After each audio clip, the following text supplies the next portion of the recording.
Je suis Olivier Manani, je suis traducteur d'allemand depuis très longtemps maintenant. J'ai publié à peu près 200 ouvrages de littérature, de fiction, mais aussi de sciences humaines, d'histoire et de philosophie.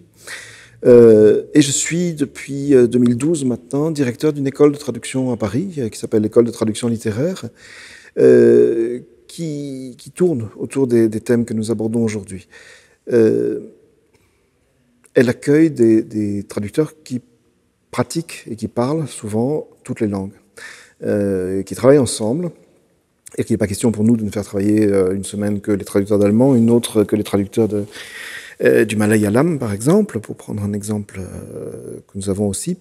On les fait travailler ensemble sur la traduction de la littérature, parce qu'on considère que la traduction est une langue en soi,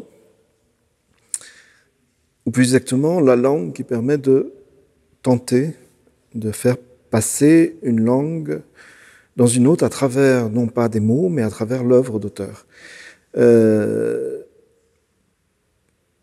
Pour moi, la littérature n'a pas de langue, ou elle les a toutes. Ce que je veux dire, c'est que on ne peut pas considérer qu'il y ait une différence fondamentale entre un auteur sud-africain et un auteur du Groenland. Leur travail, qui consiste à exprimer avec des techniques extrêmement précises ce qu'ils vivent, ce qu'ils ressentent, ce qu'ils éprouvent, est à peu près exactement identique. Ce qui change, c'est le véhicule.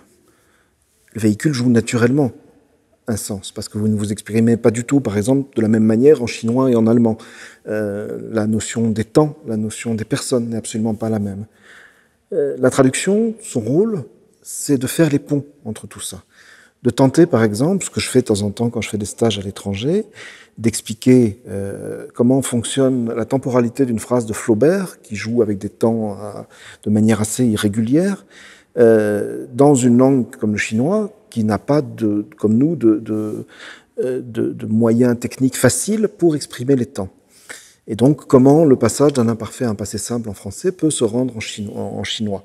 La langue qu'on crée à ce moment-là dans notre travail commun, qui est une langue de transit, on en parlait il y a un instant, produit un texte dans une autre langue.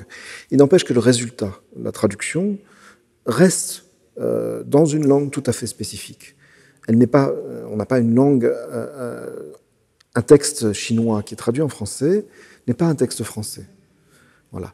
Ce qui fait que d'une certaine manière, cette littérature qui est en soi une langue universelle, qui emploie des langues particulières, se retrouve à travers la loupe, le faisceau de la traduction, pour reprendre d'autres formes. C'est une espèce de métamorphose, si vous voulez.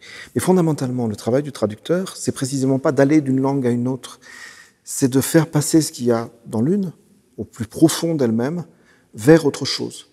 C'est en gros toute la différence qu'il y a entre un traducteur littéraire et un traducteur automatique qui est totalement incapable de faire ce travail-là. Là, en l'occurrence, je parlais d'un stage à Taïwan que j'ai fait en 2017, mais j'en ai fait d'autres avec des traducteurs algériens et des traducteurs bulgares, par exemple, dans le cadre du CNL en particulier. L'idée, c'est de faire travailler un texte français à des collègues qui viennent d'autres pays, parfois très éloignés, avec des langues qui ont des systèmes totalement différents des nôtres, et de tenter de travailler avec eux, ce qui pour nous paraît important dans ce que nous avons dans notre langue, ou plus exactement, pas dans notre langue, mais dans la langue d'un auteur donné. Quand on prend Flaubert, Flaubert, c'est pas du français, c'est du Flaubert. Le maniement de la langue chez Flaubert n'a rien à voir avec la langue courante. Il joue extraordinairement, il construit la langue. Donc là, en l'occurrence, avec eux, souvent, je travaille sur Flaubert, qui est passionnément intéressant pour la traduction, parce que lui-même utilise une langue qui est purement littéraire, qu'on n'utiliserait jamais. Je vais vous donner l'exemple concret qu'on travaille, c'est un passage extraordinaire de Madame Bovary, où Madame Bovary se découvre tout d'un coup, le fond de son problème, c'est que son mari la dégoûte totalement, et ce passage commence par une phrase toute simple, ce fut un dimanche de décembre, virgule, il neigeait. C'est-à-dire que vous passez d'un passé simple à un imparfait. Qu'est-ce qu'il veut dire? Pourquoi il le dit? Et comment est-ce qu'on peut le rendre? Déjà, il faut comprendre pourquoi il utilise ce changement de temps brusque dans la même phrase, qui est pas simple, et qui est évidemment, chez Flaubert, où tout est tiré au cordeau, absolument pas anodin. Et ensuite, comment le rendre en chinois ou en arabe, par exemple, où cette nuance-là, eh ben, il faut aller creuser très très loin pour arriver à comprendre exactement ce qu'elle signifie. Ce qu'elle signifie, c'est simple en l'occurrence, c'est ce qu'on travaille avec eux. Vous avez un paysage normand, j'aime beaucoup la Normandie, mais enfin c'est quand même pas extraordinairement palpitant par rapport aux Alpes, et qui en plus est couvert de neige. Et tout d'un coup, ce fut un dimanche, il se passe quelque chose. Il annonce son paragraphe comme ça, et tout le reste va en découler. C'est-à-dire qu'une fois qu'on a compris, qu'on a réussi à rendre cette phrase, on arrive en fait à comprendre ce que veut Flaubert dans la suite. Ça, c'est typiquement, exactement, le cœur du travail de la traduction. C'est pas, on n'est plus dans les langues, on est dans la compréhension d'un auteur, dans la compréhension des subtilités et dans la restitution de ces subtilités dans une langue qui n'en dispose pas naturellement. Donc, en particulier à Taïwan, j'ai eu la chance de travailler des traducteurs vraiment de premier plan. Et quand un des traducteurs, qui est un ancien professeur à l'École normale supérieure de Lyon, a lu son texte, j'entendais Flaubert en chinois. C'est-à-dire qu'on avait exactement ça. De la même manière que la suite du texte, qui est une description par Emma de son mari, en des termes qui ont l'air extrêmement anodins, mais où Flaubert ne travaille qu'avec des onomatopées en bleu et en gle. C'est absolument répugnant, on dirait vous savez, ces gâteaux anglais là, qui coulent. Et pour rendre ça en chinois ou en arabe, c'est un travail incroyable.